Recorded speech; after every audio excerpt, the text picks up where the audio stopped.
Happy Friday, everyone. This is your Having an Accountability Coach, Mastermind Coach of the SEER Mastermind Group, Bakar Obey, here with my co-host, Majida, your financial conductor, and Maurice Bay, the helpful trucker. We're three parts founders of the SEER Mastermind Group for the SEER Mastermind Show. So, welcome. And before we get into the show, I'd like to let you know, for those who don't know, SEER Mastermind Group is a group started by us. We are a family working together to provide support, encouragement, accountability, and recognition to those creative entrepreneurs, wantrepreneurs, notpreneurs, gotta be a preneur, whatever your lifestyle is, where you want to do it on your own. She's coming back. We're here for you. So, hey, welcome to the Friday night, man. We got a great show for you tonight. As we're speaking about adversities, we're going to tell some stories, finally. Our story, our journey, our way. So, before we get into all of that, what's going on with you all this week? What's been happening since our last phenomenal conversation? Ladies first. All right. Oh, you set me up because I was about to go ham. Go ahead. What's been going on? So, I've been working to prepare for an exam that I am taking tomorrow. And I did take like a whole trip to Texas and back. Hey, we get some miles in this year. Yeah, and it's not crazy. It's intention, because I said at the beginning of the year that like I wanted to visit certain people in certain places, and California was one, Texas was another, New Jersey was so I just got one more spot to hit up this year, maybe two. We might do Florida and then New York. Okay. Sometime for the end of the year. But yeah, I've just been living, like I really feel like I'm living, enjoying life, enjoying the fruits of the labor, not just sowing the seeds or planting the seeds. So I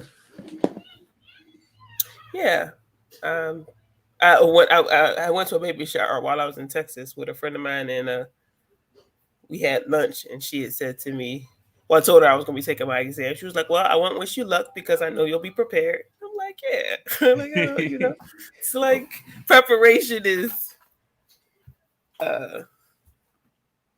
it's just part of who I am. So I don't go into anything unprepared.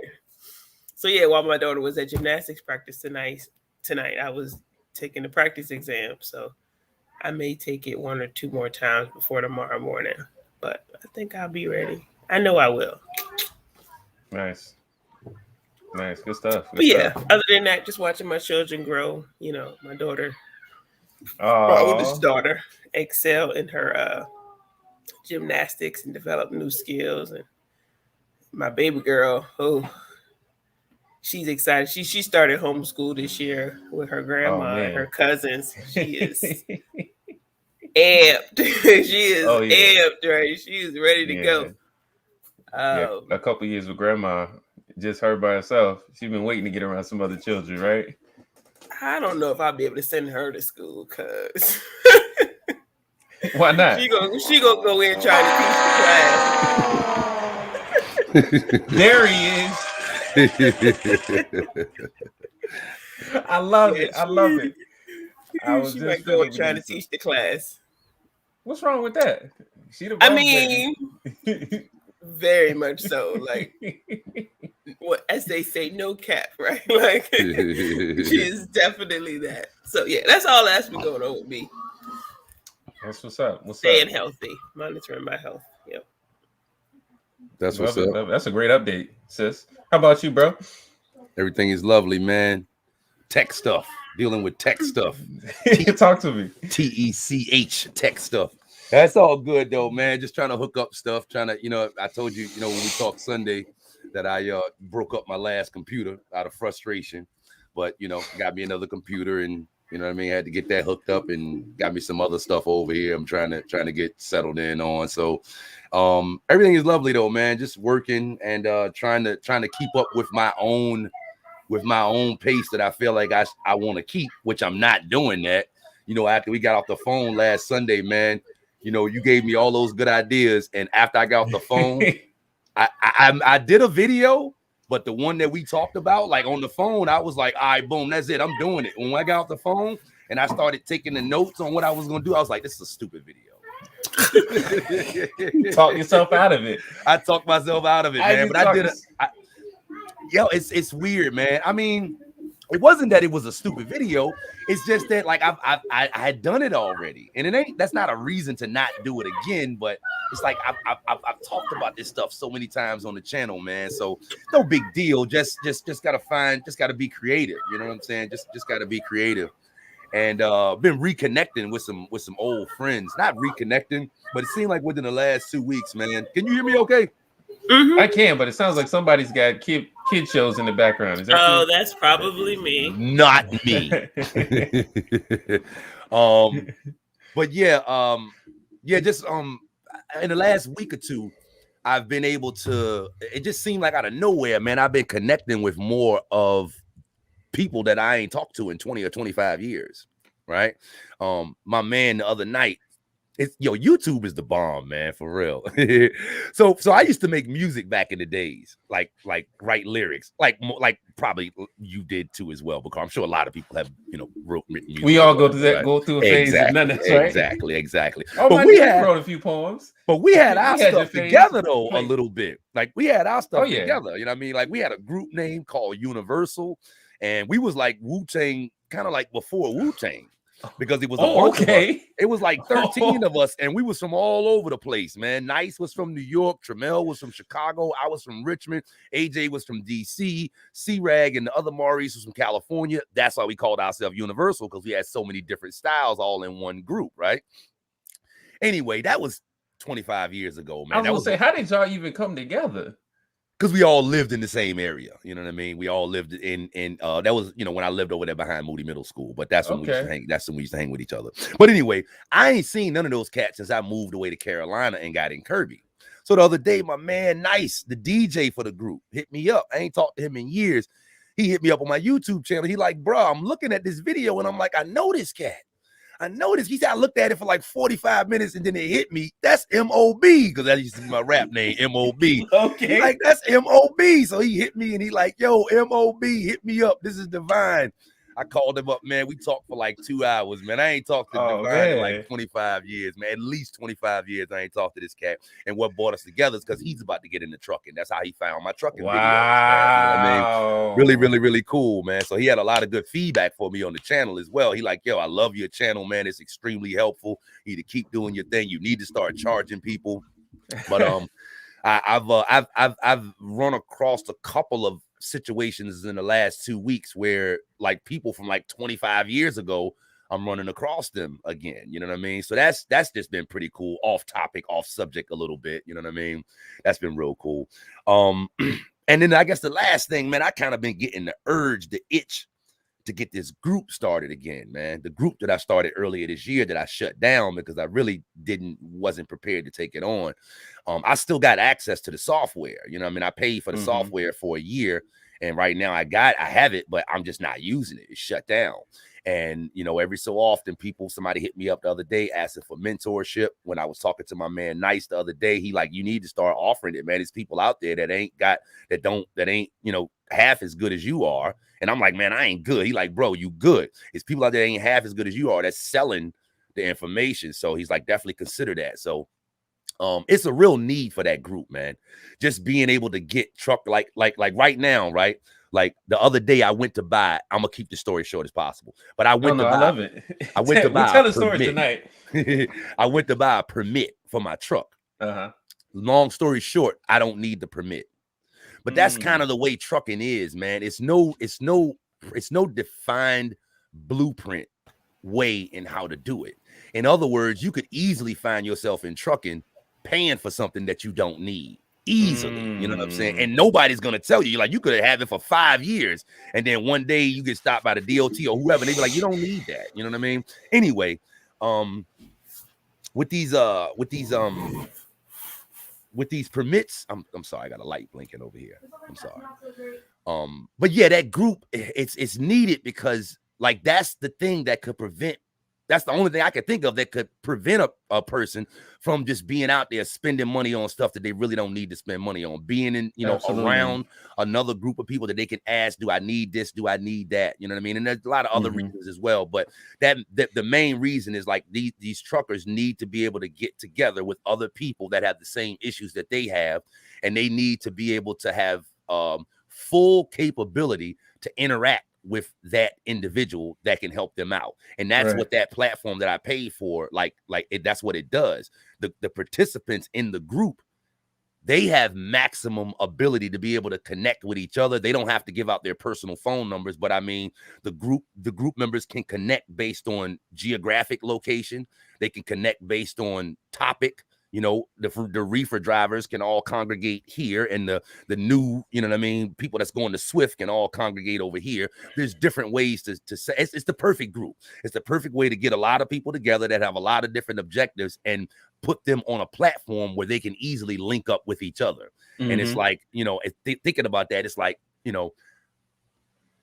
if a guy want to know something about Swift training and it's another guy in the group that can help him with Swift training, I don't need to be involved in that interaction.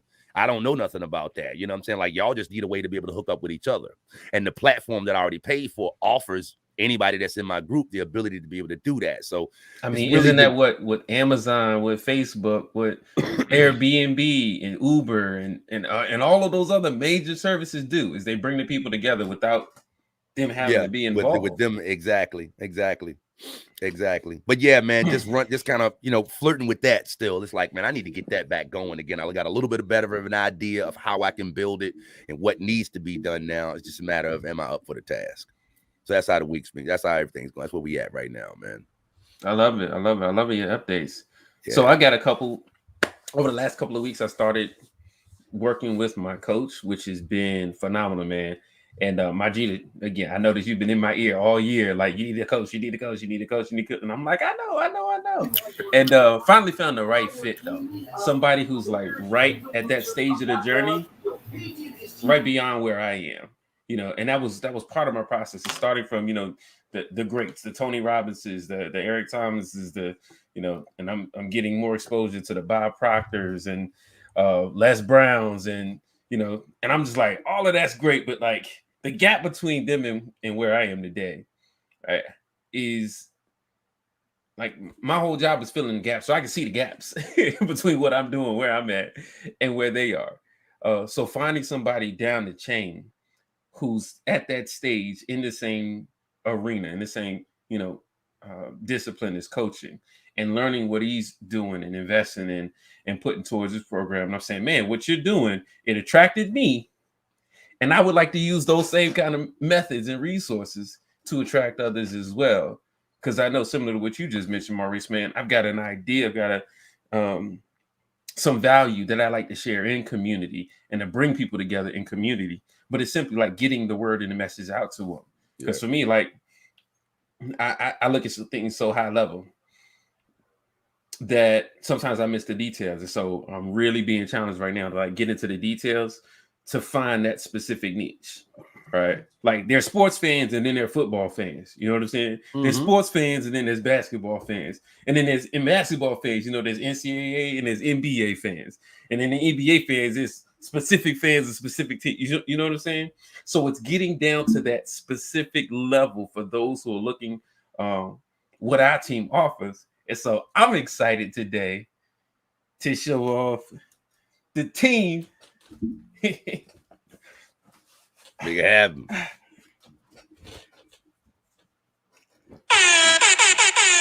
Yes, sir. Yes, sir. The team has shown up. H2G, Habit to Greatness is it's available. Merch is available. You got our Winning is a Habit shirts.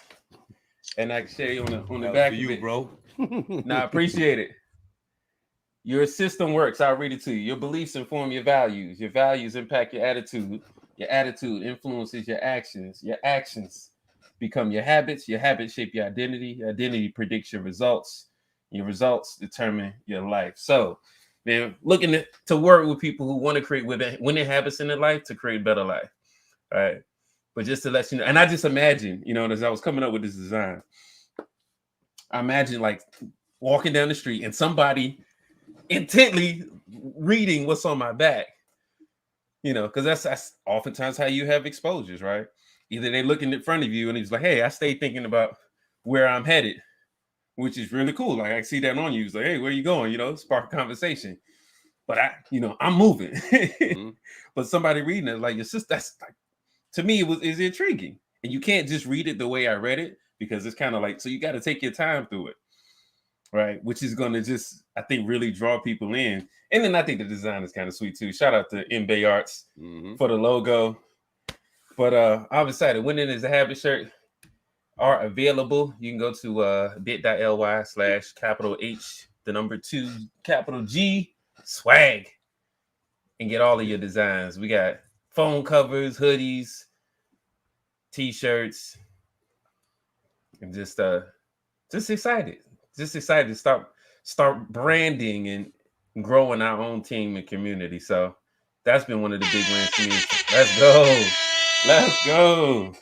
That's supposed to sound better than that, man. It's fine enough, man. Look, yo, watch baby this. steps. We all I making spent baby money steps. on this, and this is not come. Y'all can't hear it. I'm pushing the buttons. Y'all can't hear it though, so I got to do it another way. I thought I was all hooked up. That's the tech stuff. If only there was a manual, or a few engineers in the room who might you might could reach out to. Give me a call. But we ain't them type of engineers. This that tech stuff right here, man. Yeah. Jesus Christ. I play with dirt. There's one across the hall. You know what I'm saying? Like, we got enough tech people around here to help you out. We'll hook you up. We'll get you hooked up. But no, man, that's awesome, man. And it's great to hear the wins this week, because actually we're gonna turn the clocks back tonight and have a conversation about the points in our life, right? The adversities that really turned our lives. I don't know if turned your life around, helped you pivot, and these aren't like global pandemic phenomenons per se, but like what were the specific evidence? And Majid, I think you came up with this topic, right? I believe so. You mind sharing with us what was on your mind as you were reflecting on this topic? I think I don't remember what we were talking about when we were thinking about a topic to discuss, but I had shared Jim Rohn's "The Day That Turns Your Life Around." That's where the word came from, or the topic came from. But he also, I wanted to share with the audience. He talks about 4 words that impact, right, or that can be a part of that change. And I think I have. Yep, you know what? I think I prepared in advance. Let's go. Let's go. I think I had a link to the video. Why do we do? Hey, we don't own the rights to this video that's about to play. Hold on, let me make sure I cue it up. But no, that's good stuff. As I'm sitting here looking at this too, I've been paying attention to a couple of other podcasts that are out there. Haven't had a chance to really dive into them, but just as far as like they're presented, like you guys familiar with the Social Proof podcast? I think Dave and Donnie is the best thing going. Oh, man. Now, man, definitely top of the line. Like I keep my eye out for something like, and I'm thinking, all right, how do we join those ranks? How do we recreate that? Yeah, not what they're doing, but how do we take what we represent? The family, the entrepreneurship, the starting from the bottom, right? The growing together, the making baby steps, because that's what I'm all about. In the building good habits, building winning habits is making small changes that could have a great impact on your life. And each of us making small tweaks. It's like you can see it, even though we're here like every 2 weeks. You can see small tweaks and small changes that every one of us are investing. Like, what's it gonna look like? a decade from now? It's not a. The interesting thing is Maybe 5 years, because I don't know if Maurice still want to be doing this in a decade. He'll be. Hey, if ET can do it till he's 60, he said he's gonna do it till 60. That's what I'm at talking least. about. We all, So we gotta raise the bar, right? yeah. I like it. I gotta get this joint fixed so it sound right, man. But what would that look like, right? You know, we started this for ourselves to share our journey, to show our journey, right? Yeah. And I'm enjoying the journey with you all. Like I look forward to this every couple of weeks, even though some days I know we all look at it as like it's something else on the calendar. No, I actually don't look at it like that anymore. I used to look at it like that. I mean, I guess that was kind of natural, you know what I mean, to look at it like that. But I don't really see it like that anymore. I mean, I'm more excited to continue showing up now where I am right now in relation to what we got than I was, say, 6-8 months or maybe even a year ago. You know what I mean? Yeah. So yeah, and I really don't know. I'm gonna be honest with you, man. You know, listening to Donnie, speaking of Dave and Donnie, listening to Donnie, she was saying, I was listening to a video when she was talking about how everybody needs to talk more about how hard it was. And when I heard her say that, I'm like, or how hard it is. Okay. And I came to the point that I'm like, maybe that's something distinguishing that we have, because I'm listening and I'm like, what are the little things that we can do to take our stuff up another level? Like we're in the midst of the building. We are where we are, you know what I'm saying? But it's still like, you know, looking at what can we do. And when she said that, I'm like, well, that is one thing that we got going for us in Sear. We are in it right now. And, you know, it makes sense that what we're doing right now in the moment that we're doing it may not have the value that we would like it to have. It will as we continue to build. Absolutely. Like as we continue to build and achieve and accomplish, that's what's going to give what we're doing right now value. Because at that point, we won't have to tell people how hard it was. We'll be able to say, go back and look, like we were in the midst of building it 6 months ago. So you can see how hard it is. This is not us looking back, telling you it was difficult and kind of forgetting some of the hardships, you know what I'm saying? Just, you know, just naturally, but like we right in the thick of it right now. And I think that's probably one of the reasons why it may not be that exciting to some people to look at in the midst of it right now. It's like watching paint dry. You get what I'm saying? It's like watching paint dry. Not that what we're doing is boring, but people want to see quick results. They want to see the fast. That's why they do the thing in the movie where they superimpose the boxer going from losing to winning the championship and him working out. They superimpose that whole routine because they want the viewer to get a slimmed down version of going from point A to point B, essentially. You know what I'm saying? And like what we doing, because we doing it in real life, you can't rush it. You know what I'm saying? You can't rush it. It is what it is. The process is what it is. You know what I mean? But that is our value, I believe.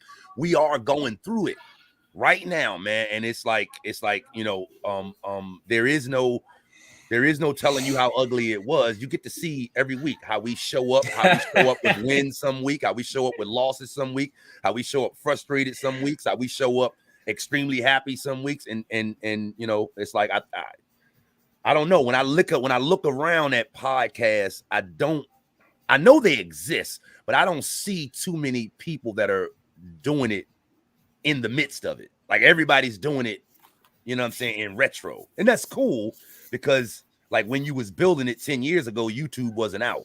You know what I'm saying? And now that YouTube is out, like, dang, I wish I had recorded all that content. But like we're in the midst of it. So I definitely think that's what gives us a little bit of a different, little bit value, man. But at the same time, it might be the viewer might be like, damn, like there are new stories and podcasts and digital shows that are popping up every day that nobody knows about, right? What's going to separate with us, I honestly believe, is that we're going to continue to grow on camera, right? So people will get to see us here. They know that we're working together here. They may not see us in all of the other spaces that we operate, but the threads will tie themselves together, will be tied together as we continue to go and grow. But something that you mentioned, I think, is really, really valuable, really powerful. It's easy to look at the people who are the top performers and want to jet to that level. One of the things my coach was talking about this past week, shout out to Coach Ben Bakayoko. That's your second shout out because you was on the S2S. So hey, I'm learning from the greats. What you do, you definitely give people their flowers while they're still living. But and learning from Tony Robbins and others on the different levels in business that you have to go through, and they're like, the stages of growth, like birth and infancy, and you can't go from 1 to 5. You got to go through 2, 3, and 4. You go through all of it. Yeah. And all the greats have done is learn how to go through them quicker when they start or have to start over. Can I say this? They learn how to go through it with more grace. Oh, absolutely. Would you agree with that? Oh yeah, I definitely agree with you. Yeah, I definitely agree with that. Appreciate the journey, Yeah, I mean, what's ideal. You know where you want to get. You want to get to that level where things are running smoothly. You can step back and it'll run itself, and then you can really, really invest in adding value to the people that you serve in that space. And so, we started this serving ourselves, but I know there are others who are tuning in every now and then. There's others in, and that's another reason I think it's critical for you to have your own community. Is through this forum, they get exposure to others and information that you don't have. So you're you're multiplying your value through your associations just right here. I know the people in my community, hey, I point them over here because they're missing me on these nights. I'm not showing up in my community because I'm in this community, right? And there are other spaces that I'm not showing up in because they're places that I need to show up in as well and create additional exposure. So, there's a lot. I think a lot of value of being close to where you are in the journey as opposed to where you're seeing. It's important to see where you want to go, but there's a whole lot of gaps to fill in between where you want to be and where you are. And I think, matter of fact, I know with certainty, again, from my own experiences and experience that I've seen with others, you're not going to teach somebody calculus if they just learning PEMDAS. Please excuse my dear Aunt Sally. That's the math teacher coming out of me. If they just learn the algebra, you're not going to teach them calculus after that, right? They need to go through algebra 2, geometry and trig, right? But they may just want to be finished. Like, oh, I just want to do calculus and do this proper. But you got to learn some things before that in order to be effective. And a lot of people, they want to look past that part of the journey. It makes sense. Look at the era that we live in. We living in the era of push button results, so that kind of makes sense. You know what I mean? Because I know I feel a lot of that. I work on that. Like it's like, you know what, man? I need to work on appreciating the journey, and sometimes I don't appreciate the journey as much as I could because I feel like I'm not seeing the result right now, which is okay. But like I said, you just gotta appreciate the journey. Let me tell you what Yashia said to me the other day.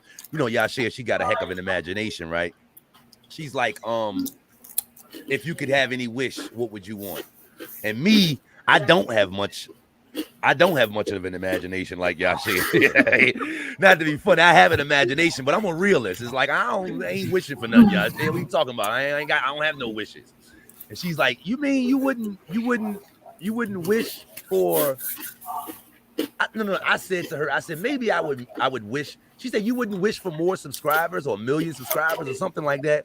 And I'm like, I don't know. I don't know. And she said, you probably wouldn't because you probably wouldn't. You would. I'm imagining you would want to enjoy the journey to 1 million subscribers. She said the same thing. She said, I'm sure you would. She said you probably wouldn't because I'm sure you wouldn't just want to just go there. Like you'd want to enjoy the process, right? Mm-hmm. And I'm like, yeah, I think so. But I mean, she always saying profound stuff like that. You know what I mean? Like enjoy the process, man. From an 11-year-old telling her 40-something-year-old dad. Oh, probably just want to enjoy the journey. And I don't have no problem with it whatsoever. Yes, sir. I don't have no, I'm one of those. I can be walking beside a 12-year-old and see him as my Jewish master. Some people don't have that ability. Oh. Some people walking beside that 12-year-old saying, yo, you need to stay in your place, be seen and not heard. I don't care how wise you are. I can do that. I can walk beside a 12-year-old and say, "Hey, my Jewish master." You giving me chills right now. You giving me chills right now. I'm gonna go ahead and say this on air, because I was writing out some of my goals the other day, and one of my big achievements is to be revered like the prophets. of old. And when I think about some of the people that I'm working with and some of the wisdom, again, that was passed down to me through those, through Jesus, Muhammad, through, other prophets, and to be able to like take it, to embody it, to live it, but really like give them credit. And seeing people who are older than me, who, are beyond my years, but maybe have a long way to go to catch up to at least the mental or spiritual, emotional work and experience. And granted, these are gifted people. I'm not taking anything away, but it's, you don't know what you don't know, right? And I wouldn't have any value if I wasn't able to bring something to the market of value to people.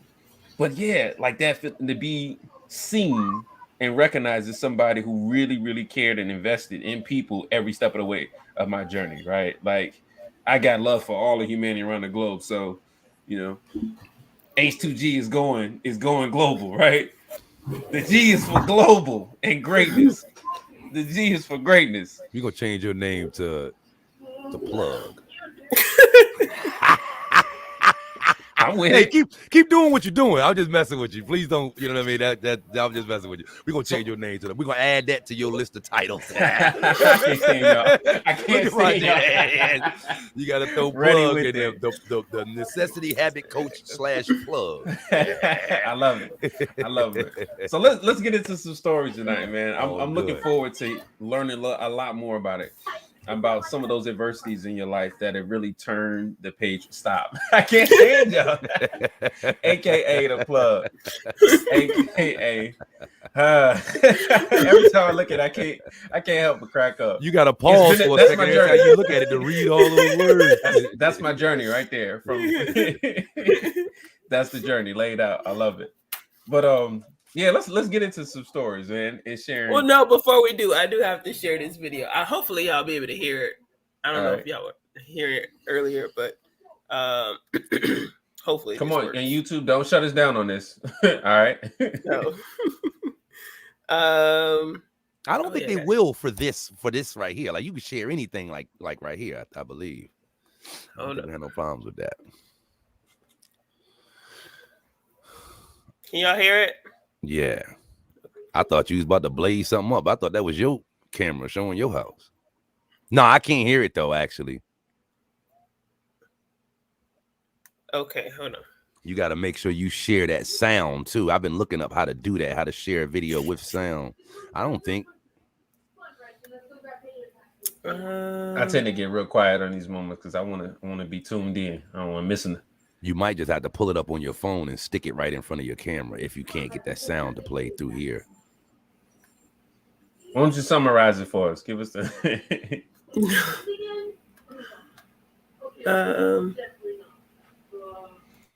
They gonna promise they gonna know our name. All right. Bring it out. Jenny. Yeah, hear it? Nope. We don't. But it looks good. Go ahead, play it. What's he talking about? Come on, Jim. Tell you, visual media. Just play it on your phone, Majida, and hold your phone up to the screen. Just hold your phone up like that to the screen. You know what I mean? All right. Hold on. Okay, I know how to do it. I think. Okay. Tell me what you're doing, because I mean, if you don't mind. All right, can y'all hear me? I can hear you. Yeah. Can y'all hear me? I was wondering. Yeah, I can hear you. I was wondering about sharing video with sound on stream. Hold on. Side note: school has started. So I've been getting ridiculous amount of tutoring requests. Everything from CAD to industrial engineering to accounting stuff I ain't even been trained in. People just looking for help out here.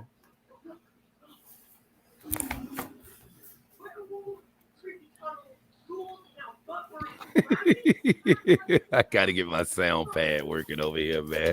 I wish y'all could hear the noises I got going over here.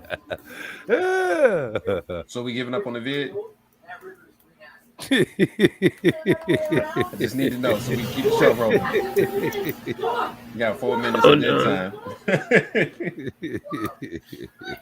Tech stuff, man. Ain't none of us Tech is not none of our wheelhouse, I don't think. This What's computer that? tech stuff. Tech ain't none Yeah, of our wheelhouse. yeah. Man. Well, see, Zoom, I know the settings. I know how to share computer sound on With Zoom. sound, but I was wondering Yeah. about the StreamYard. That's what they're asking you about. That they don't give you the ability Yeah. to just share the sound like that. It says look for the share audio text box on the next window, and then provide steps. Did you figure that out? Well, it's okay. But you could just play it on your phone. Okay.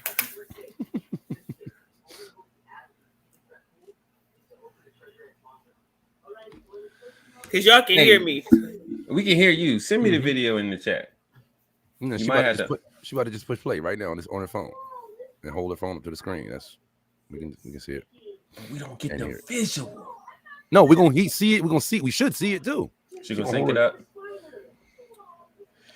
No, she's just gonna stick her phone right in front of the Forgive camera. me, y'all. Technical difficulties. Like, can we cut this part out? I was gonna say we gotta edit this part out. No, we don't. No, It's live. No, this is part of the journey right here. This is what it's like behind the scenes when you don't do this every day, right?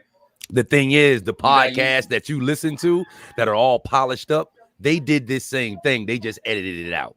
Oh, now the apps actually have. we just not editing it out. That's all. Listen, this is proof that, man, the journey's work. But just come have fun with us. Come rock with us. That's why you're here. You're here to be with us, to be in community, to pick up some nuggets, figure out what it is you can do. But you know better.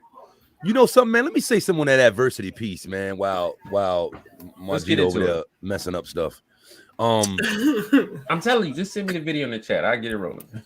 I've been thinking a lot about this whole last week and a half, man, and I really want to hear what y'all two have to say. You know, it's weird because, you know, obviously I've had adversity in my life, but when again, this is not me trying to, because I have been guilty of this in the past. It's like I come up with a video topic and then I don't do the work on the video topic, and then I come back and it's like, you know, I know I wanted to talk about this, but I don't really know what I want to talk about it now because I ain't thought about it, right? But I really have given this some thought, and I really don't have an answer. If you ask me, like, give me an adversity that has turned your life around, I can give you things in my life that have helped me to turn my life around or helped me to go from one direction to the next, but I can't necessarily say it was an adversity that helped me turn my life around. You know what I mean? So again, I mean, I kind of want to hear what y'all's take on how adversity has turned your life around. Again, I've had some things that have been the impetus to me going in a different direction, but it feels like it came from a place of desire and wanting to grow, as opposed to being extremely sick of where I am. And it's like, you know what, let's go to work, that type of thing. I know that there, you know, more than one, I can't think of the word I'm looking for. More than one, we just say impetus, but you get what I'm saying. Like, I couldn't really tie it in. It's like trying to think of it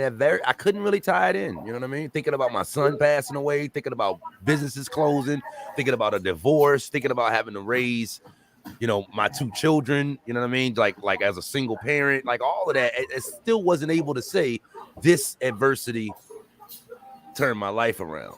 It was just an extreme desire to want to grow. Mm-hmm. And then jumping in and immersing myself in the process because I had that desire to want to grow. That is the thing that has helped me, quote unquote, turn my life around. Oh man, I got some stories. Yeah. If he don't, I got stories for that. You can tell those stories, but I'm sure that out of those things, what you wanted to learn from it, or what you sought to learn from it, is really where the change happened. Well, Majida, can you cue my screen up? All right. Let me just quickly give you a list of 4 emotions that can change your life in one day. Here they are. Number 1. Disgust. Disgust says, I have had it. See, that could be the day. The day you can say, I've had it. And whether you've had it with something small or something major, the day you can say, I've had it. May not be the day it ends, but the day it begins. I've had it with lying and being broke. I've had it being on my knees in the dust looking for pennies. We're not living like this. Here's the next one. Decision. And decision making is powerful. And it's emotional. That's those knots in the pit of your stomach, right? Waking up in the middle of the night in a cold sweat, trying to decide, what shall I do? Well, for progress, you must decide.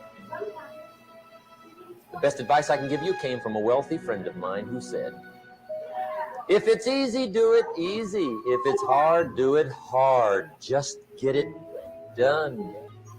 I found this out many times after you've decided. Getting on with it is easier than deciding. Sometimes decision is the toughest one. Here's the next emotion, desire, wanting to bad enough. There's two things I know about desire. Number one, it comes from inside, not outside. You don't send off for it.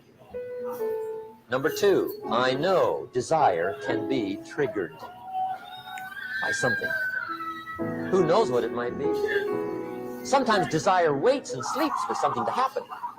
The best advice I can give you is what I give my staff. It goes like this: welcome every human experience. You never know which one is going to turn it all on. My man was even the bad experience. Sometimes from the bitterest experience comes the greatest awakening. So let down the barriers, take down the walls. The same wall that keeps out disappointment keeps out happiness. Let life touch you. Don't let it kill you, but let it touch you. Here's the last one. This one's powerful. Resolve. That's my favorite Resolve one right says, there. I will. Two of the most powerful words in the language. I will. Benjamin Disraeli once said, nothing can resist a human will that will stake even its existence on the extent of its purpose. Shortly put, I'll do it or die. See, that's powerful. That could be the day that turns your life around. The world has a strange way of stepping aside when somebody says, I'll do it or die. Little girl, about 3 rows back, held up her hand. She said, Mr. Rohn, I think I know what resolve means.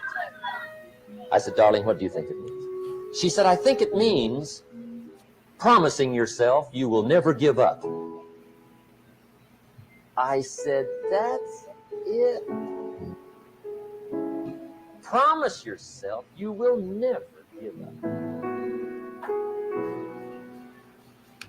That helped out a whole lot. All right. I love it. So yeah, I had an adversity that created disgust that led to a decision that created a desire. Well, no, not even created a desire, reminded me of a desire to have resolve. Like in that order, right? You care to share it in detail? No, you're no. You're welcome to share whatever you wish. You're gonna share it in detail. No euphemisms. Well, I've always had, like Maurice said, I've always had a desire to grow, to be a better version of myself, just to, like, in anything that I just like, all right, you know, what more can I do, or what more can I become? And I found myself in a relationship that I talked myself into. And so I ignored that desire. I started to settle for what I thought was expected of me, or what was approved by others around me. And I started to shrink my desire to be who I thought other people wanted me to be. and obviously that didn't last.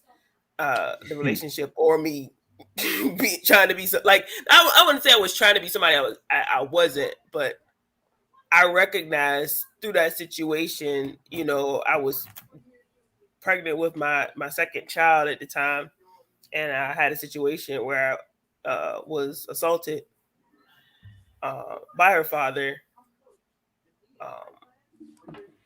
after he had unfortunately got intoxicated, and so I that was like the moment that I drew a line in the sand, like, you know, it wasn't worth sacrificing being who I was to be who I thought I should be.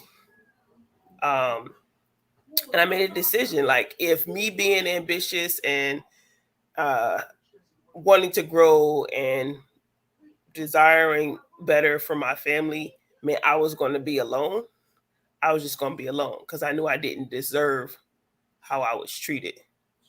And so the disgust from that, right? Like, you know, I remember talking to you about it at the time. The disgust from going through that situation, you know, really just let me, it reminded me of the desire that, like, look, this is who you are. This is who you were created to be. And be you unapologetically. Stop trying to explain or justify why you have the desire you have. That it was put in you for a reason, and it's intended for you to manifest it. So be you. And if other people don't like it, that's their problem, right? If other people are uncomfortable with it, they're not people that need to be around you. And like through that journey, right? Like, so that's now my daughter's 3. Through that journey, right, I was able to find a community of people who embrace me being who I am, right? I can be me unapologetically, and they encourage me, they cheer me on, right? I just had to get around a different group of people, and I think that's a key ingredient in having the resolve that, like, you were made the way you are for a reason, right? Like, and I've just never been good at pretending to be somebody I'm not. Like, I'm just I've shared in that community before. Like, I'll give anybody an opportunity. I'll connect with anybody. But I was just telling somebody this actually the other day. If a person wants to get to know me, whether it's a friendship or romantic, whatever, right? Like, I'm open to getting to know people. But I promise you, once you meet me, I'm gonna turn up the heat. Like, it's just who I am, right? Like, you might as well expect you getting, because I can't be around people who I can't have relationships that aren't meaningful, for one, and 2, I can't be around people who aren't going to challenge me in a way that I'm gonna challenge them, like, naturally, right? I'm encouraging them to be the best version of themselves. I'm going to encourage you to grow and to learn. And if you're content with settling, if you're content with accepting your circumstances, like, it's just going to be uncomfortable being around me. Everybody should want to be better. Everybody should want to be better. And if they don't, then they kind of earn the right for you to say, I can't be around you. Can't be around you very much. Right. Because, like, yeah, I mean, things that aren't growing are dying, right? Yep. So, like, I can't have death around me. Like, that's like I'm attracting death. Like, that ain't. So that's a bar. And this is interesting, man, because some people will say, and I'm not cutting you off. I want you to continue. No, go ahead. But it's like some people, and I get it, I guess, from both sides. Some people look at a relationship, I guess, kind of just as a friendship. And I don't think that you're saying that every relationship has to be like transactional. But on the flip side of the coin, like, it can't just be about us getting drinks after work either. It's got to be something more to it than that. So I didn't want to cut you off. I just didn't want to, that's what I was thinking as you were talking. I'm sorry. No, I mean, it's recognizing, and y'all were speaking a bit to this earlier when you spoke about how you could see, a 12-year-old as your Jewish master. Also, within the last few weeks, I've been really investing time in I need to, like, rewind. I remember we talked on the show before where I had we talked about like our upbringing and stuff like that. And I had shared that like as a child, I didn't really question what my parents told me to do. I just was obedient because that's what I was taught to be, right? Be obedient. And when I had to start making decisions for myself, so I was pretty much on autopilot until I turned 21. And then after 21, there was really no plan. You know, you go to school, you get good grades, you get a good job. There's no instructions from the people that raised me on what to do after you get a job. That's it. There's no plan after that. So then I had to start thinking for myself.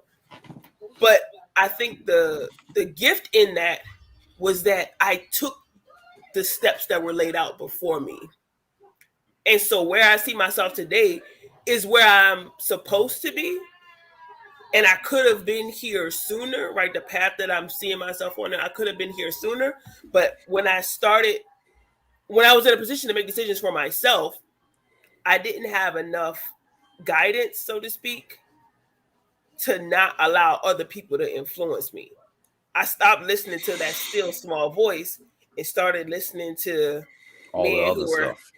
well, you know, men in my ear and, you know, like saying sweet nothings, and I got distracted.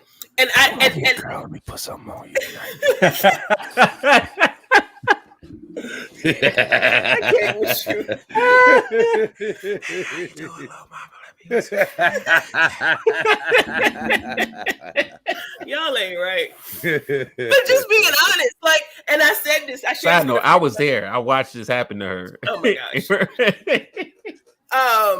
Don't go. But, no. but honestly, it was just like I didn't know what else to do, so I was just like, all right, okay. Like because it wasn't clear to me what I should be doing. So I was like, well, I guess I could do that. You know, yeah, we can hang out. Yeah, we could do this. Yeah, we could do it.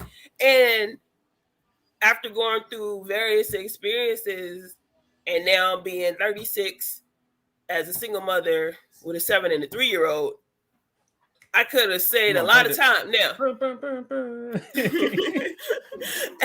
I could have saved a lot of time. Warrior. Had I had clarity at 21 on what I could have started at 21 doing what I'm doing now at 36, but everything happens, right? Nothing happens without his knowledge and will. So I don't regret the journey. I learned throughout it.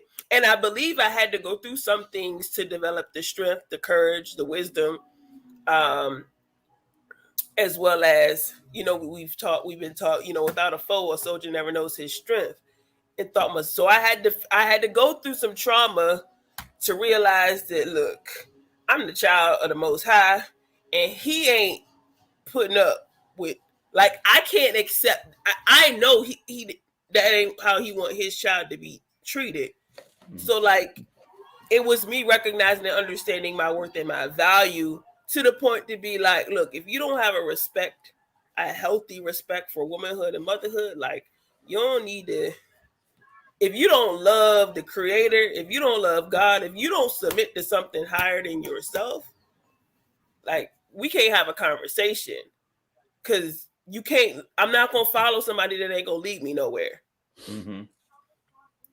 And I had to go through dealing with people that won't take it right, and I would be very transparent with them. Like, where are we going?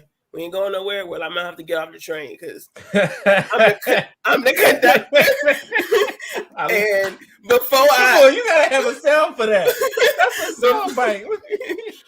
Before I met you, I was going somewhere, and if where I'm going ain't where you want to go, that's cool.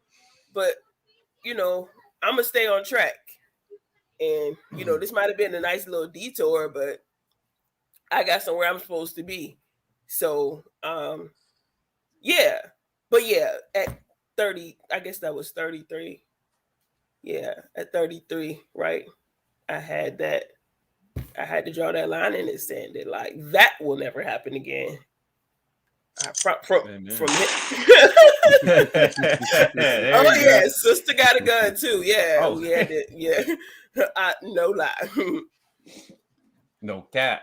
No cap. Yeah, I'm not ever using that again. Just gonna let it go. Using what? Let it go. Cap. You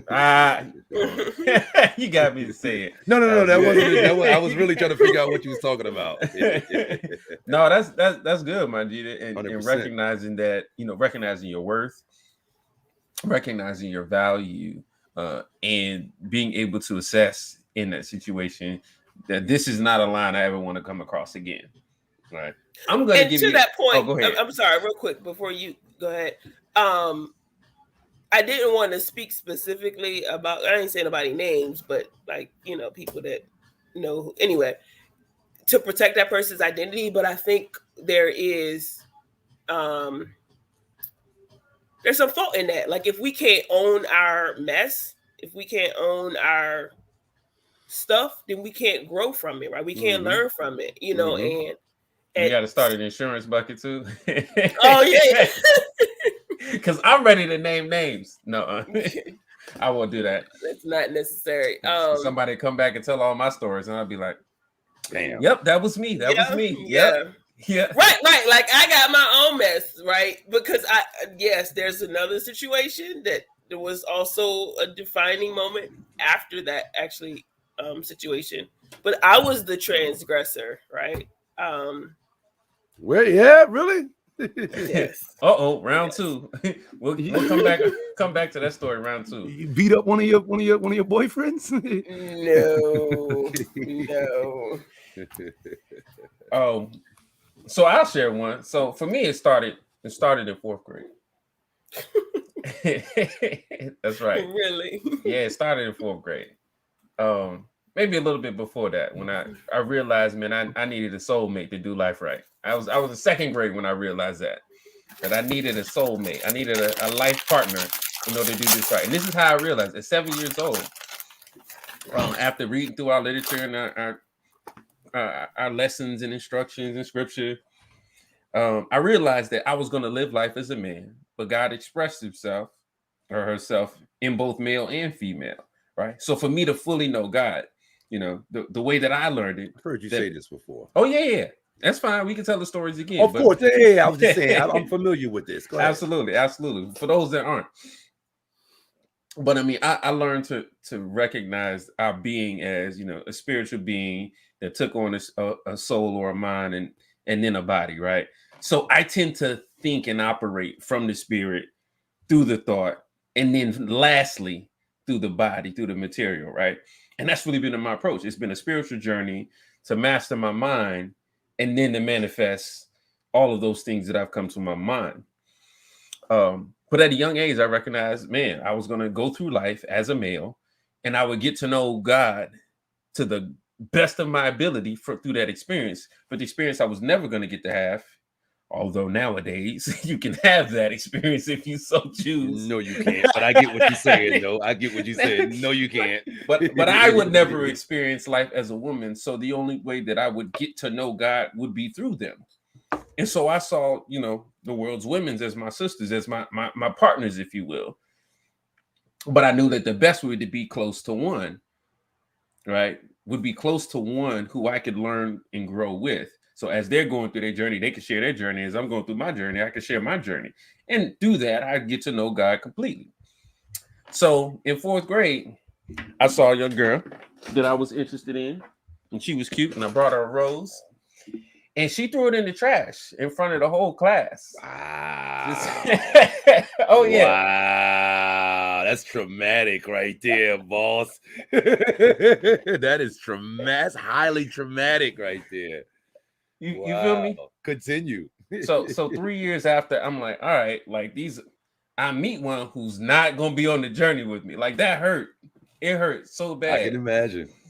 And you can imagine being, 9, 10 years old, and that kind of rejection. It's I gotta rethink this. Yeah. And it became like this war to find a mate. But how many do I have to go through to find them? Mm-hmm. And it's like that wasn't what I signed. I saw them all as friends or as partners in the journey, but knowing or getting to a point where, like at an early age, like I was ready to just decide and go. You know what I mean? Like anybody can do it as long as you're willing to share your journey with it. We can make it work. because I'm willing to give my all to it. I'm gonna love you, care for you, befriend you. Like we can have a good time. But that one act, that adversity, right? It really set the trajectory for my dating life. It's like I could see how it would. I could see how it would. I could see how that would make you now apprehensive for a long time going in the future. I can see that. Well, it was only a couple years because I realized, like, if I didn't get out there and shoot shots, you ain't gonna make no I won't go. baskets. And it's been a journey of like, it's been a journey for me of identifying or recognizing my worth when it comes to, you know, who I'm relating with, and it's just been this ongoing negotiation with myself and with others, right? This ongoing internal war of negotiating, and it culminated when I was a young man, a young adult. My first time. Y'all know what I'm talking about, right? My first time. Good stuff. I like it. I like it. Because there's a part of me that desired to maintain my purity. Period. There's a part of me desired to maintain my purity, right? The world around us is hypersexualized and telling men that, you know, that the worth of a man is, you know, how many marks on his belt, or how many notches on his belt, right? But that wasn't what I desired, man. So I found a nice girl when I was young. As a young man, you know, we talked over the phone for a couple of months, and I had my first time. However, I had some other feelings from an ex that I hadn't resolved. Talk about resolve. Go for it.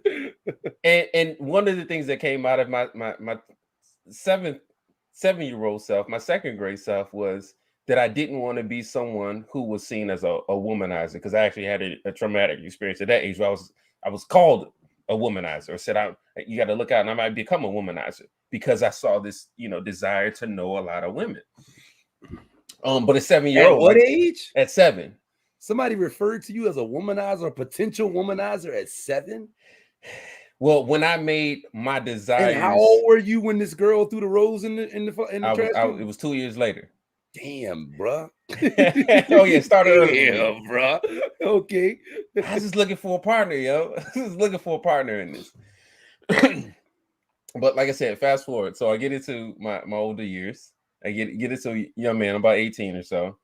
And so I have my first experience, and then I falter in my resolve to remain pure and remain true. And one of the things I never wanted to be was, you know, somebody who cheated or was known for infidelity. And that's exactly what I got caught up in. Not to say caught in, but I was like, it was something that I desired, but I hadn't resolved after I'd moved, you know, after that relationship ended. And so I found myself like at odds with myself. And me being the honest person I am, I told on myself, and it blew up. It blew up in one of the worst things. You told on yourself out of the blue, or were you questioned and then you folded under pressure, or you just came home one night and was I can't walk around with the weight of this on my shoulder? No, I knew I couldn't carry it. Now, it was through one concern, because she thought, you know, the ex that I cheated with thought that she might get pregnant. And I was like, oh man, I can't be between it. Like, I got a relationship over here, and then I could be a father. Like, we're not doing that. So I'm just gonna come clean.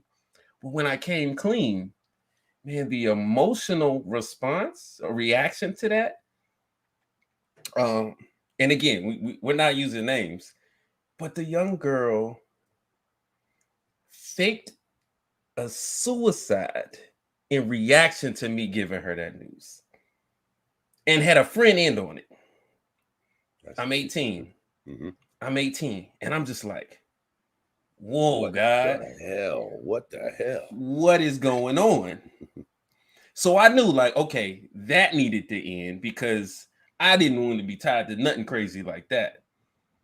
And at the same time, I went back to the ex, because she had a boyfriend at the time. And I don't know what happened, but she came clean to him. And now And somehow I got pulled into it. I finessed it. Oh yeah, finessed it and turned it into like a Dr. Phil moment. It was like, look, if y'all don't have it, if she's stepping out, like y'all need to work that out. I somehow avoided drama in that way. It, like literally for that thing was like, oh my God, I don't want to be dealing with that kind of thing on this side, and I don't want to deal with. So I was like, look, I'm not dealing with nobody. And I told myself for 2 years, I'm not ready. Oh no, he's not ready. Like that's how I felt on this. And I told myself for 2 years, no matter who comes across my path, I'm not dealing with nobody. Because I'm not mature enough for it. I'm not mature enough for it. But that moment, like, really, really set the trajectory for my life that you got to be really, really, really intentional with your seed. And at 35, I don't have no children for that reason, praise God, because I had the experience early enough. And I wish I didn't have to go through it that way. But man, did it stick. Yeah. To be very intentional about who you choose. And I'm talking to you, young men. Be very intentional about who you choose. Because that was about 17 years ago. Okay. Know the significance? That was about 17 years ago. No, we don't know the significance. What? Had that been my child, I'd have been a father for the last 17 years. Off of one decision. Bad decision. No, we don't make decisions good or bad. You're right. We make them right. After giving in to one temptation. And that decision. But could have been affecting me all the way up until today. So I was like, oh no, 2 years for sure. For me to like test this and put up the resistance and build the resistance to be able to say no. So I pride myself to be able to say no to anybody. I don't care how bad, how rich, how fine, I don't care. I need to be able to say no. Why? Because I don't know what kind of mess. I don't think you can do it. Look, if Beyonce walked up to me today, say, I want to have your child, I'm like, don't you got 3? I don't think you can do it. That's okay. You don't have to think it because it's embedded in my brain. I'm triggered. Traumatized. But I've dealt with the trauma of it, right? To be able to admit it and be like, yo, I went through this experience, but I'm happy, I'm grateful, and praise God that He delivered me through that experience to say, you, my son, have a mission. And you a responsibility, yeah. And a responsibility, right? And I've been about accountability and responsibility since then. Now, granted, I didn't understand it in all of the different ways. But at least in that regard. Yeah. Oh, yeah. But it definitely took me on a journey spiritually where I came really close to God in those 2 years. Right. Like that's what it was like. We were having the conversation. I was like, okay, like the temptations are out here, bro. Like they kind of like it, boy. You know what I'm saying? Like, it's kind of hard to say no when you know for sure, you know, what's out here. But it definitely challenged me. No, it's easy to say no when you know what's out here. Just a different take on that. It's easy to say no when you know what's out here. Yeah, all the glitter's not gold, right? Yeah. So like that experience had a profound effect on me, not only physically, but emotionally, mentally, and spiritually, and set the tone for the type of character, type of man that I sought to be. And knowing that there are other men and other women in the world who don't have a model of that kind of resolve at a young age, right? And it's hard to say that in those early years, like there were men in my life that I look up to, that I admire, that I care for, that still taught me a culture of that, I don't know, that player's mentality. They still taught me a culture, that player's mentality, which conflicted with everything that was in my word. You know what I mean? So I'm just like, divine instructions or man. And I'm just like, and I've been at war with how men do things compared to how God intends for us to do it. Right. So even in my journey, and I'll end it here. So most recently in my journey financially, like to manifest all that God has poured into me, I recognize that the path that I had chosen was manway. You know, the going to college, getting the degrees, you know, going to get a job like Majida mentioned, working. It wasn't that I didn't desire to work, but I wanted to do the right work. I wanted to do God's work. I want to live fulfilled and not just be successful, right? Tony Robbins said the greatest failure is success without fulfillment, right? So to have success and fulfillment. But when I found myself at a stage in my life where, man, I looked successful, but I found myself unfulfilled. And when all of those things that reflected success were snatched out of my life, I realized I didn't have anything, right? I didn't have anything but neglect. That's all I had was neglect.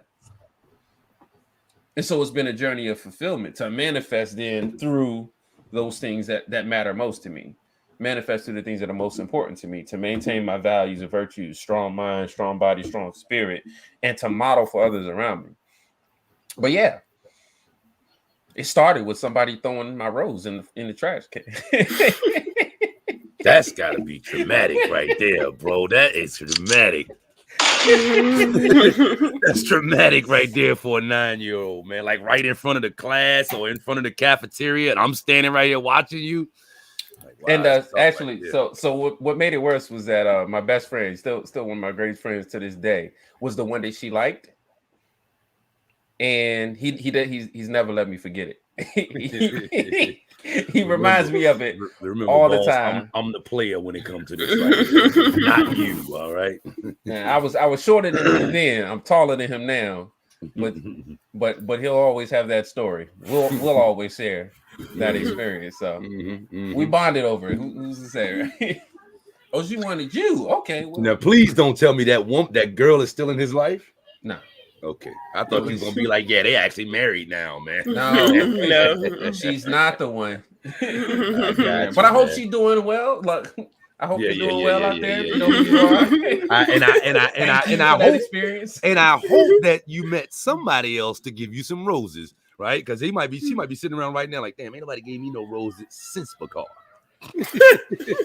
When you said that, the petty in me was just like, I don't know if I healed that much yet.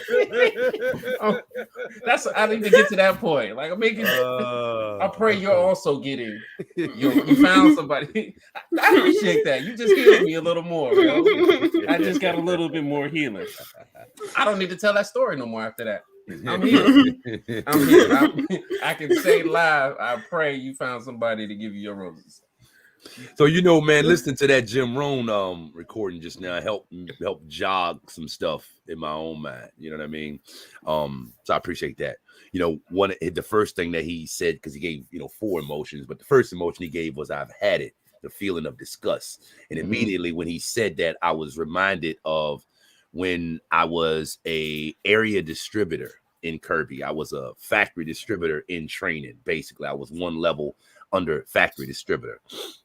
So I'm at the point that I got my own office and I have salespeople working for me and all of that good stuff, right? But I'm kind of on cruise control at this point, right? Oh yeah. I want to say this was I want to say this is 2000. This is around 2000. Damn, that's crazy. I'm going back 21 years. I feel stupid doing that, even talking about that, right? You hear people say that. They say, man, if all you got is a whole bunch of stories about what happened 21 years ago, then I got more than that. But that's just the story that I thought about when he brought up that. What's 35 minus 9? Is that 26? I went back 26. Okay. 28, really. You know what I'm saying? Like, never forget. So I'm still holding that flower. You know what I'm saying? Yeah, right. We will never forget. But so I'm an AD, I'm an area distributor trainee. I'm on cruise control. I'm building my office. I got a few salespeople in there. I'm training salespeople. Everything is kind of going along, but we're only selling like 30 a month. And 30 a month out of an office is a low number, obviously, because to get into an office as an individual, you got to sell 5 months of 15 personals. So you got to be able to sell 15 in a month by yourself. If you got a few salespeople, there shouldn't be no problem with you selling 30. You know what I'm saying? But anyway, that's where I'm at. I'm at about 30 for the month. We doing okay. It ain't about money because you're making plenty of money off of 30. But, you just looking to build. And then the magazine came out. We used to have a monthly magazine that come out every so often and show the top in every category. And they'll have different articles done on different distributors and area distributors telling their story or whatever, right? So the magazine comes out And the guy that is number one in my category, my area distributorship category, I want to say that month, the previous month, I had done like 25 out of my office. I hadn't done much, just chilling out, laying back. I think I just did 25 in December. And like the next month, January, when the magazine came out, they had him down for 30 or 28 or something like that. In other words, the top person in my category was only selling 30. There was a time when the top person in that category would have been getting like 60, 80, maybe even 100. But at this point, for whatever reason, the bar is down. You know what I'm saying? I've been an AD just as long as anybody in the division. And so when I got that magazine and I saw that we weren't number one, I wasn't pushing to be number one. But when I saw that the number one person only had 30 sales, like I got pissed off. That was that I've had it moment. You know what I mean? I didn't get pissed off, but that definitely wasn't I've had it moment. And in the sales meeting that morning, I went and showed all my people, I'm like, look at this, man. The top AD in the division is selling 30. And at that time, I had like six salespeople, 5 or 6, probably 4, 5, 6, maybe 7, 8. I ain't sure. I didn't have many, but I had enough where we could be selling 30. And it's like, yo, listen, man, we can knock this guy off. Like I don't have a problem with not being number one, but if the top person is only selling 30, like, what are we doing? Why not? Yeah. What are we doing? You know what I'm saying? I really don't. I'm not pressed with being number one, but and that's if the top person got 100, the top person got 30. Like seriously, like I gave my people that morning a rock 'em, sock 'em, root them up, shoot them up type of meeting, and I was real with it. It's like, yo, this is enough. Why are we just as good as anybody else in this division, and on top of that, the rest of the division is BSing. The top person in the division got 30. Like, yo, like let's do this. And my whole organization got behind that. They was like, boom, let's do it. Make total sense. I mean, the next month we went 50, 60, something like that. We doubled our production and kept it there pretty much that whole year. That was the year that I kind of took over as an area distributor in my division. I mean, I was the top area distributor. I had the top recruiter, my brother. I had the top dealer, my brother's girlfriend, and I had the top supervisor, which was my pop. And my pop had my mom on his van. So what I'm saying is like when the next magazine came out, like 4 of the categories that was number one on the next magazine was people out of my office. Like we locked the magazine down. We locked it down like that whole year. All you saw was Rock Hill, South Carolina, top dealer, top AD, top supervisor, top this, top that. You know what I mean? So it definitely represented a moment where that essentially turned my sales career around. Just by getting pissed off, just by seeing like, yo, this is crazy. This is crazy. And we were selling 30 a month the whole year before that. We were at 30 a month. You know what I mean? It's just like, yo, we can do better. And it was more so look at what everybody else doing. I mean, it was a feeling of we can do better, but it was a more of a feeling of this is all that's going on in our division. That was the thing that was like, yo, if we want to take the top spot, it's there for the taking. You know what I mean? Yeah. And that's kind of how it was. It wasn't really some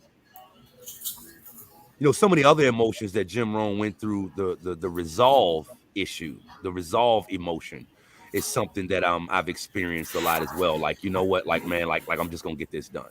You know what I mean? I feel that towards what I'm building right now, as far as my online presence, building YouTube. I've been digging into YouTube now for 8 years, bro. I've been digging into YouTube now for 8 years, and it don't feel like 8 years. It's been a joyous 8 years. It's been a wondrous journey. You know what I'm saying? But like, I've come too far to give up, to turn around, and I'm resolved in getting the result that I'm gonna get out of this YouTube thing. I'm also resolved in acquiring the skill of acquiring income producing assets.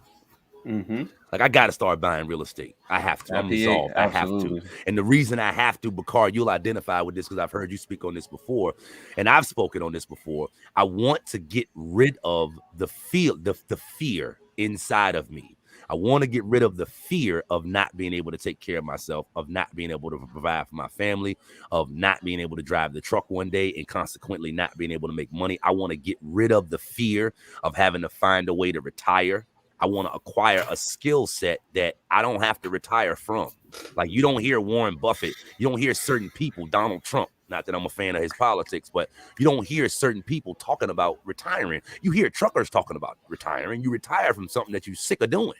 You know what I mean? You don't retire from something that you love doing and that you can do for the rest of your life. I can't remember who it was the other day that I was listening to that was saying that. It was like, yo, retirement, like retire and do what?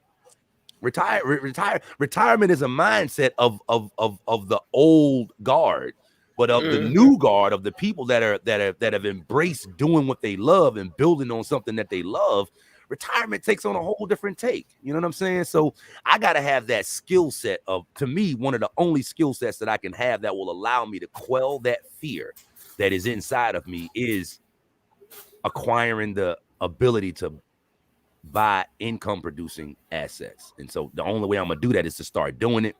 But I'm resolved in doing that one right there. Like, it got to happen. I will. You understand what I'm saying? Like, ain't no, I can't go through the rest of my life feeling fearful that something gonna happen with the trucking industry or whatever. I'm not gonna do that. And here's the thing: the body and everything, in the physical realm, it begins and ends.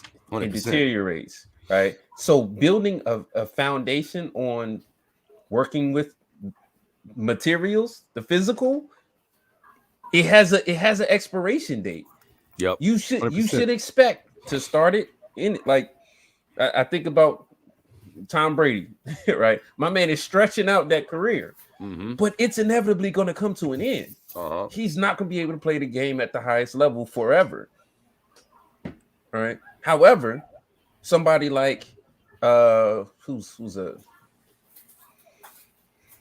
I don't know. There are a number of actors and others who are able to evolve their craft, or authors and writers, right? They may not lose their mind, but they can continue to grow and expand their minds, right? What's the guy name? The leadership, John Maxwell, for example. John Maxwell's whole career is built on what? Thought. Leadership and thought, right? It's a concept, it's an idea that he's learned to master, right? And leadership is something you can continue to grow in, right? He doesn't have to retire from leadership. He's gonna be a leader in his household, right? For generations. He can be a leader in his company. And he's gonna be teaching others how to lead. Exactly. He's gonna be doing that forever. It'll never end, right? He could do that forever. He can sit back and lead in any position he desired to lead in, because he found something that can go the distance with him, right? And if you don't get nothing in, if you get nothing else out of this conversation tonight, is out of your adversities, like, what can you create that's going to go the distance with you? For me, it was resolve to remain true, as pure, and to find the right person, right? Not just pick anybody out there, but to be true and faithful and to find the right person. For you, Maurice, it was inspiring and leading the people in your team to be number ones. And it was also me.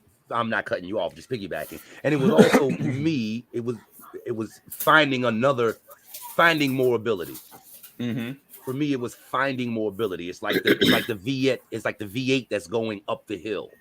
You know what I mean? It's pushing, and then when it slow down to a certain level, you hear that mug downshift, and it digs in a little bit more. But it's not using all that power all the time. It only needs it when it uses it only uses it when it needs it.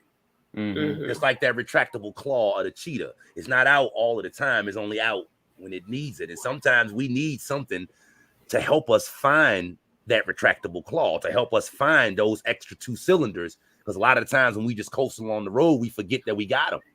You know what I'm saying? So yeah, for me, it was what helped me find a couple of extra cylinders. 100%. I love it.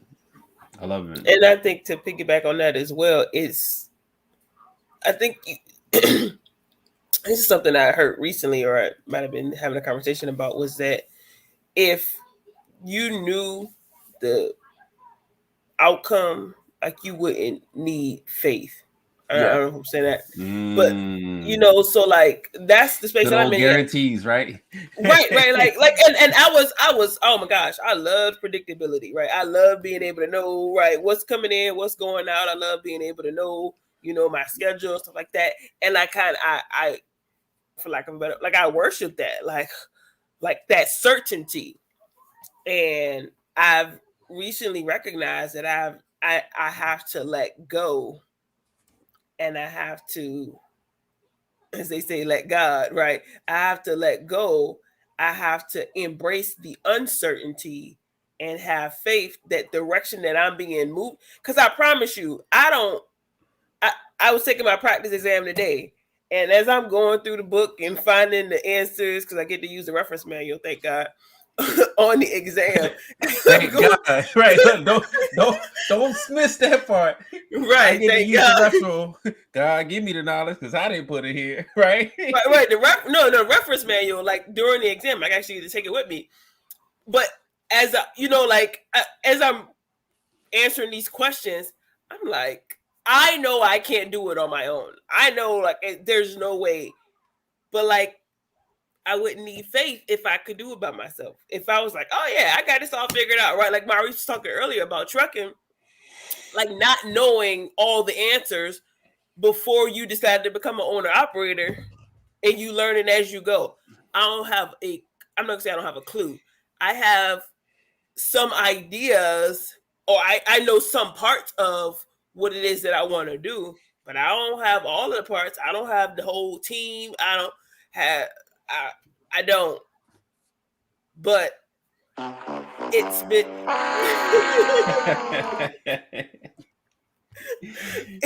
it has certainly been. I do believe it's been revealed to me though that I'm supposed to be in this space, and I'm seeing glimpses. Like I got a call the other day from a sister that we all know, who's like, look, I trust your expertise, I trust your experience, and I want you to help me on this project where, you know, I want to acquire some land that my family owns. And it's confirmation that like you doing what I'm telling you to do, right? You may not have it all figured out, but just keep moving. And I think that's an important part of not only the journey, but an important part of seeing how you see adversity, right? Like I put there in the comments, right? Every adversity has within it a seed of benefit equal or greater to the adversity. If you look for it, that's the big key right there. That is. And so you might see like, oh, like I'll speak about it in my career, like what I could see me as a woman in construction as a challenge or as an adversity, if you will. But what's the benefit in it? Like, there ain't too many other women in there, right? We talked about this, I think, in our last topic. Like, you set yourself apart simply because you don't look like everybody else.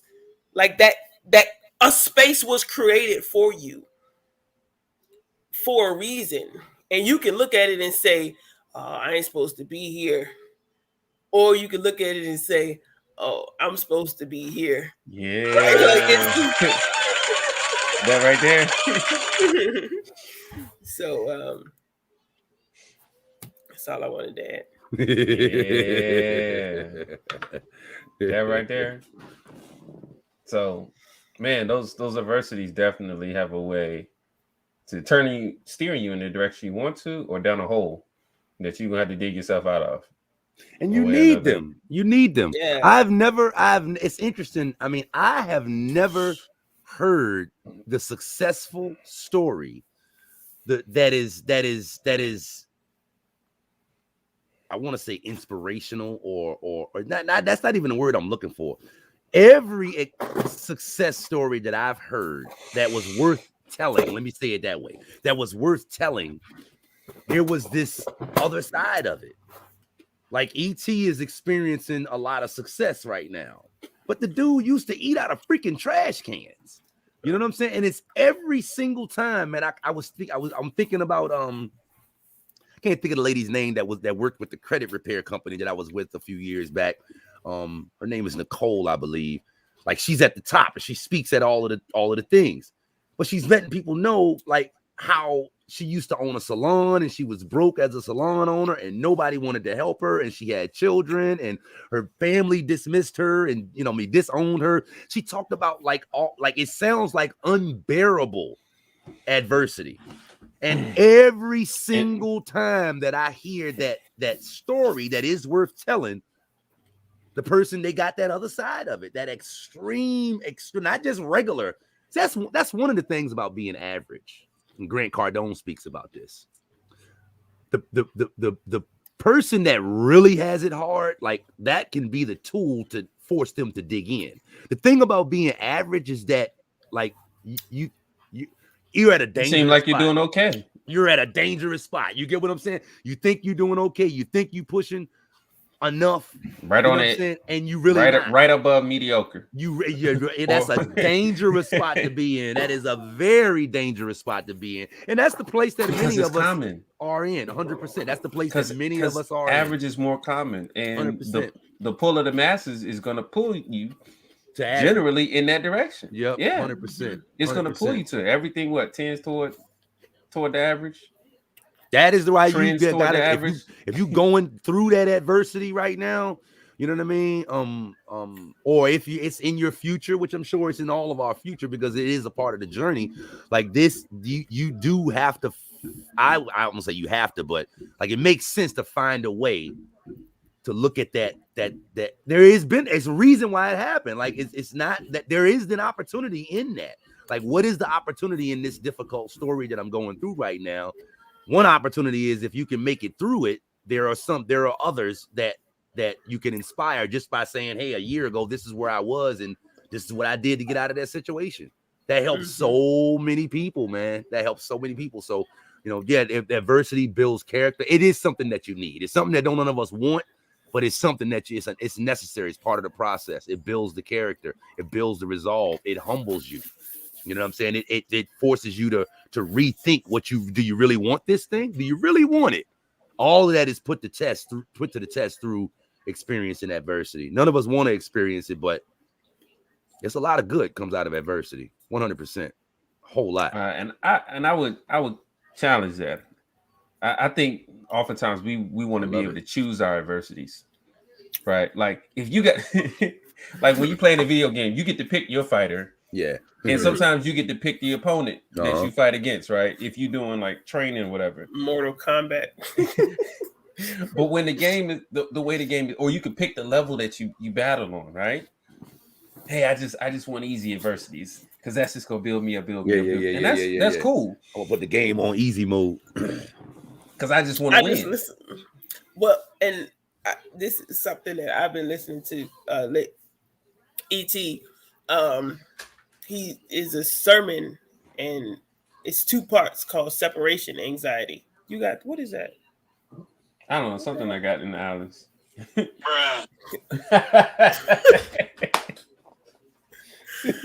was sitting on my dresser.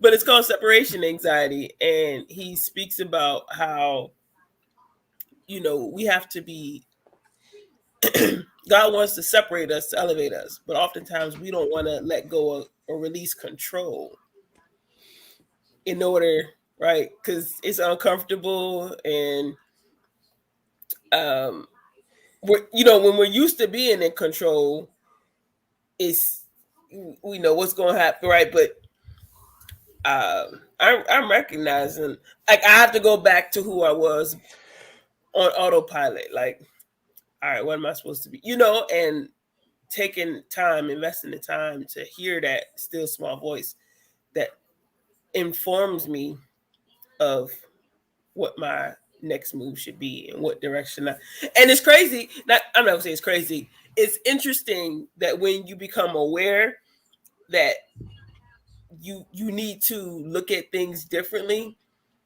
and you need to be the co-pilot and not the pilot. How potential adversities will rear their ugly head, right? And tempt you back to being who who you were, right? Or, reflecting and being able to now recognize and be conscious of like I gotta say no to that, right? Sound good, but I gotta. Oh yeah. I'm gonna have to take a rain check. I'm gonna have to pass.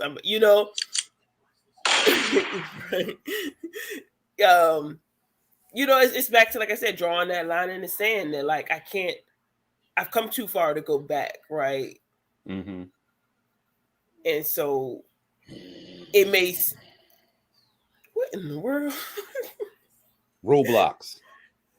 I'm having this issue where I keep getting Google Play keeps taking money off of my card unauthorized. I'm having that issue. Maybe Yasmin told you about that. I don't know what the deal is. I'm looking at 6 text messages, 6 messages, 6 emails right now.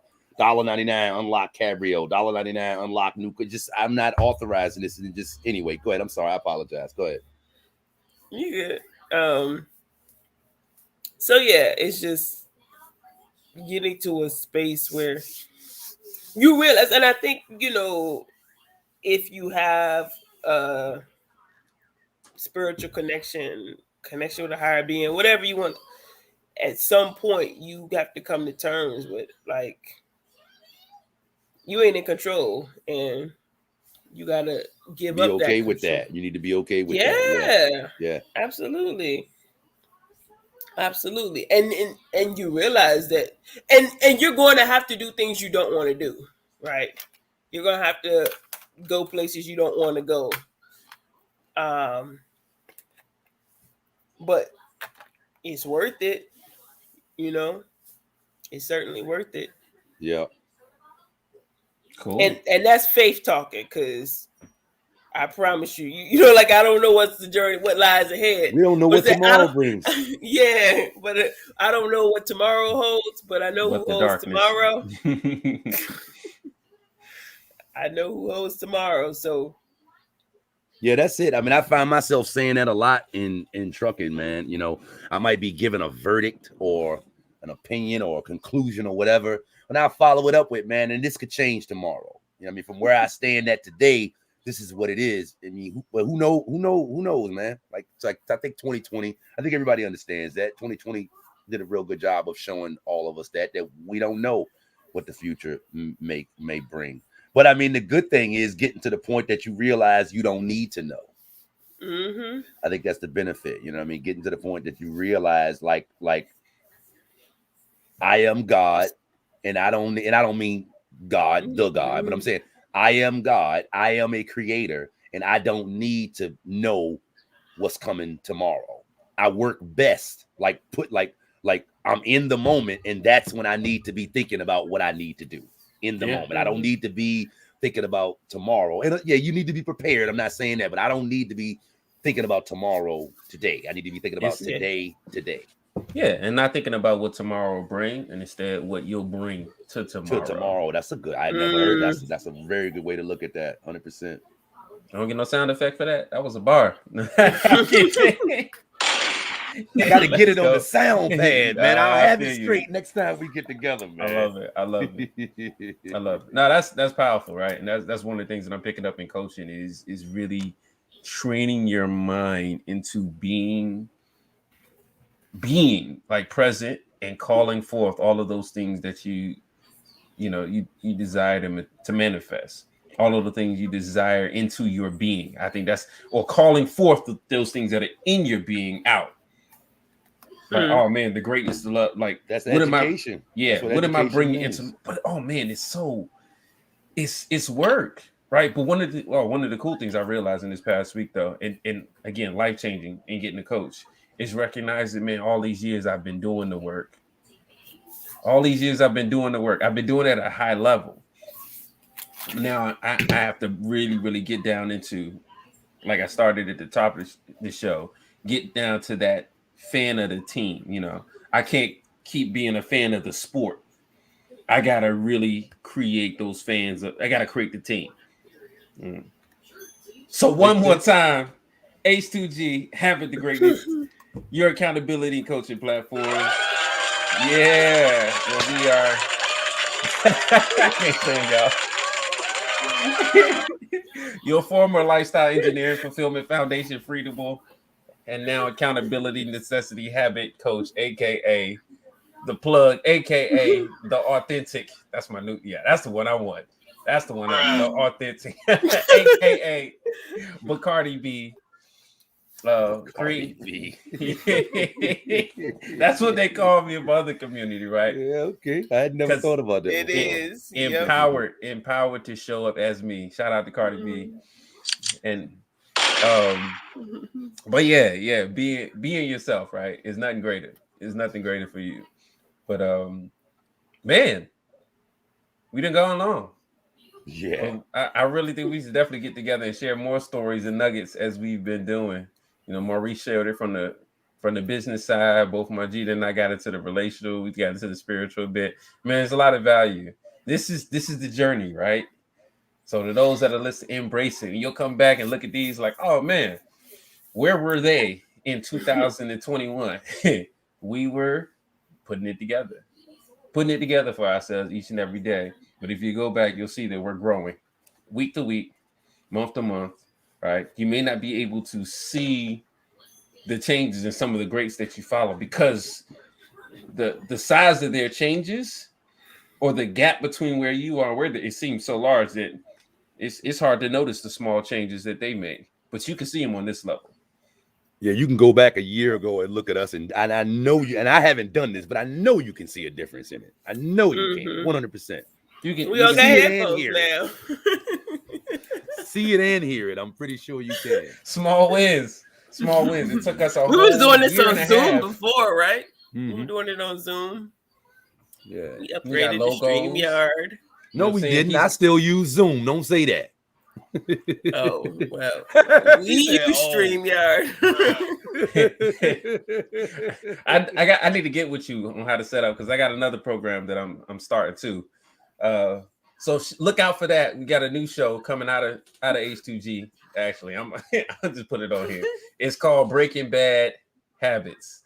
Breaking Bad Habits.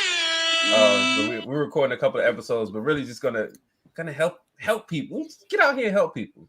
One of my coaches is gonna get together and just lay it out, man. Lay out those bad habits that we deal with. I'm looking for get a little Usher, a little Maxwell in there, all the bad habit songs, a little Ed Sheeran. I've been looking them up. Who got Destiny Child? I think got a bad habit song. But yeah, Breaking Bad Habits, man. So look out for that coming in 2021 to 2. Fourth quarter. Let's go. Final thoughts. What we talking about next time? I'll tell you in a week. I had an idea a few minutes ago, but it slipped my goddamn. Well, you know what? Mind. We could you know what? Let's do a fourth quarter full court press. I'm whatever. I'm down. Whatever y'all. I'm cool. Whatever. Will we be coming from Atlanta? Oh, I know something that I would like to take a. I know something that I would like to be in Atlanta. Okay, y'all will be in Atlanta. We're gonna be down. Yeah. Okay, 120 live. Eric Thomas Associates 120 conference. It'll be live in Atlanta. I'll be volunteering. I know Majida will be there, having a VIP experience as well. So you can definitely go to 120series.com and get your tickets. Platinum VIP. We're not. Oh, go ahead. Let them know. Let them know. Platinum VIP experience, not no regular VIP. Right. That signs that she's upgrading her life.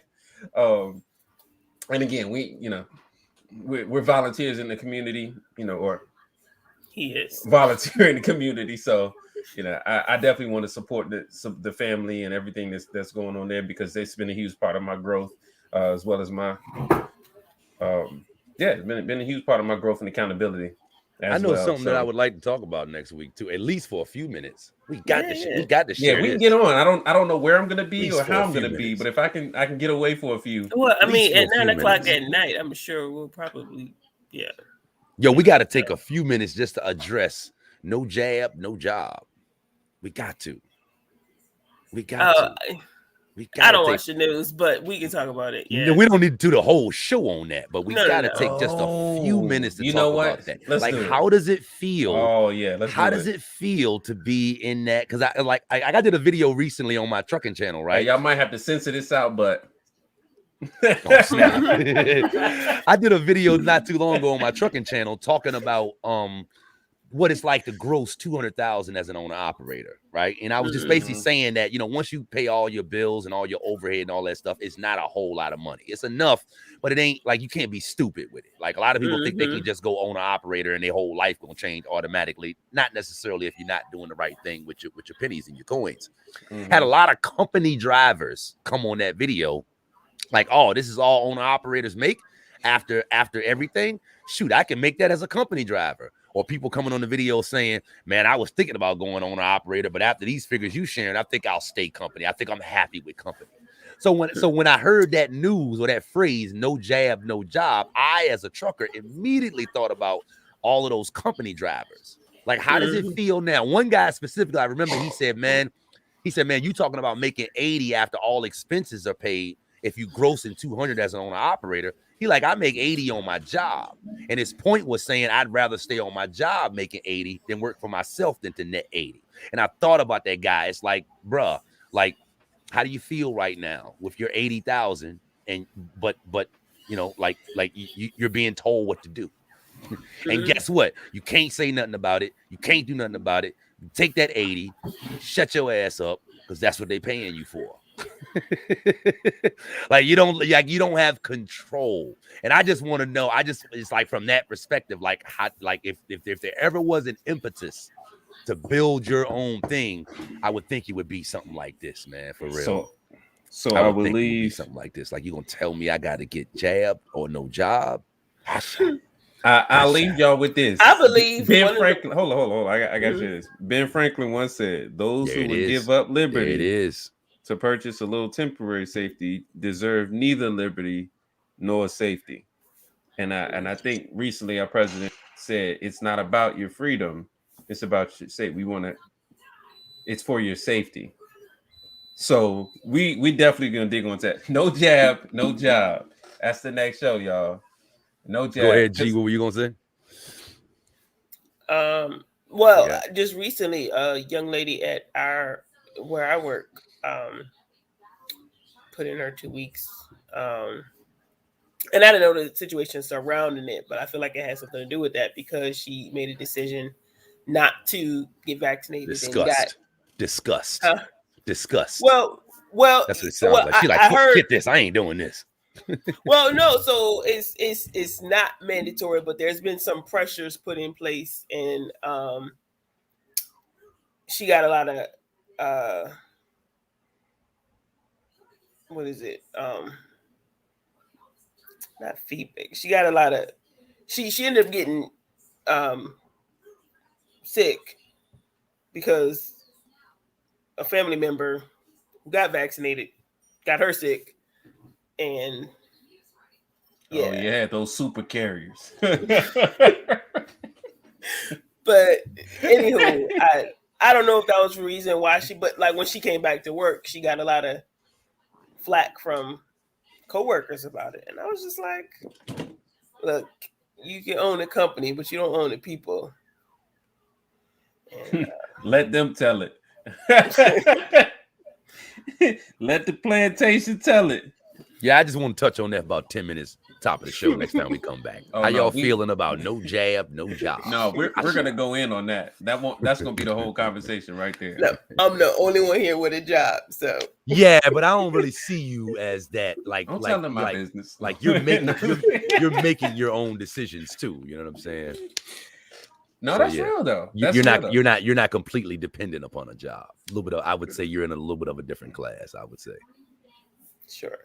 Some people, they good. You approach them with a network marketing business like I used to, and they got their job, and they be like, I'm good. And I'm like, okay. Until you're not. And I'd be like, so would you rather be good or great? Oh, no, I'm great. Oh, you great now. Okay. Great now. Rather be great or phenomenal? You got to put the pressure on them. Put the pressure on them. You have to be phenomenal, or you're phenomenal. All right. I'm gonna have my sound pad right when we come back next time. I promise. No, look, next time. I like it. Yo, it's relevant. It's something that I think we as entrepreneurs, because Grant Cardone put out a statement about his company that I think I saw on his Instagram page, as a company owner, like he's basically saying whatever to the fines, he's not going to infringe on his people's freedom. And then he threw out, he looking for a job. Go to this. I'm like, hey, we're going to take sides, right? That's how the devil works, right? To divide and conquer us. So if we can unify on freedom, I mean, it's kind of what they said it was built on, but it was like a limited freedom. So, if we kind of double speaking from the beginning, like, oh, we want liberty, but not for y'all niggas. You know what I'm saying? Like, it'll be a few years for, till we get sick of fighting each other. Give me liberty or give me death, but not for y'all. You know what I'm saying? Like, you call it liberty and death, but over here we dying and no liberty. Like, what's real? What's happening over here? You can have as much freedom as I allow you to. It's all right, man. I know who's in charge. So look, let men make their little laws, make their little rules. You can't change gravity as much as we won't fight it. Much as you won't fight it. You can go in the atmosphere if you want, but you can't make oxygen last forever out there. All right. I guess until you can. That's what. Somebody's out here just want to be God. Like we can just find a place so we can mine it, and it's limited out here, yo. Like you can't create like this. You ain't in control. Like just let it go. Let it go. Men have been fighting existence since existence. It's like till we figure out how to make babies without women, we want to oppress women, and that's every man's insecurity, whether we know it or not. It's like my life has no meaning without the ones who give life. They don't. So unless you protecting and preserving and all the things God said that we should provide it for, it's just like this is how men rise. It's like, oh yeah. And instead, we shove women down and try to control those who actually give life. And all it really takes for women to be like, nope, I won't do it no more. Women just got together and said, nope, everything would change. And I mean, a matter of weeks. Let's have a global, you not getting a pandemic. How about that? But let the women tell her, they be like, I'm not going to starve myself of, that's right. Keep giving up the power. Giving up your power. That's all the power you got. Nope, we gonna kill all of humanity. We gonna hold out 25 years, everybody, until y'all fix all of this. If I was a woman, that's what I'd be doing. They'd be like, whatever. Let the hoes tell it. No, all right. Good night, y'all. This is who I am. This is who I am after what time is it? It's almost 11. Yeah, it's almost 11. I'm getting to the no filter hour. I turn off my filters after 11. There you go. This is the Seer Mastermind Group.